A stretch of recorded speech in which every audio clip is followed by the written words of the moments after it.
Hello everyone, how's it going? Mohnish Pabrai recently had this podcast over at the Outside Lens. This was posted about 2-3 days ago.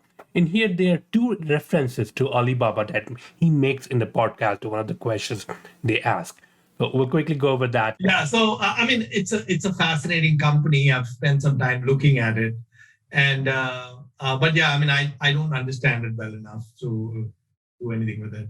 But basically, and that's the case with almost all Chinese companies. It would be just outside my circle of competence.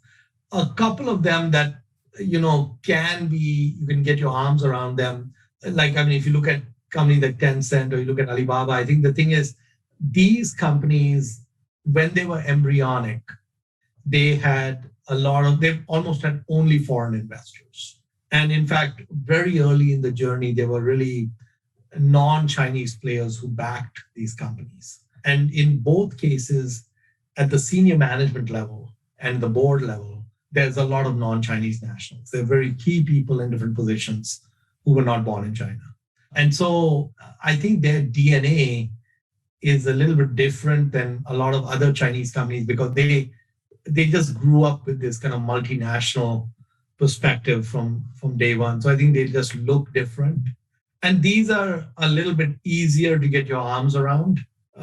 They've been around for a while. You've got a lot of history you can look at, and you can kind of see the trajectories of what's going on and so on. So there's a chance you can figure it out. So I'm just curious. I mean, has this become part of your new philosophy, or is it everything? I mean, have you shifted everything towards your search for the 100 bagger? Yeah, I mean, I think the hundred baggers are few and far between. It's not that easy to find them, but I'm focused on them. In some cases, like we have an investment in Alibaba, for example. I have no illusions that it's going to be 100 bag. Okay, so 600 billion, 500 billion market cap. You're not getting to 50 trillion. That's I don't think that's in the cards. So, but it can be a very nice business to have for a while. So we will, my focus is on finding the 100 baggers. I think we found a few that I think have the possibilities of doing that. And so, like when I look at it, there was a company I found a year before this whole epiphany. It's a company in Turkey called Resas. At that time, Resas was like a 20 million market cap, probably had like $500-600 million liquidation value. But I could see it had good capital allocators, very good capital allocators, and a really good business. And that 500 million was going to probably become bigger.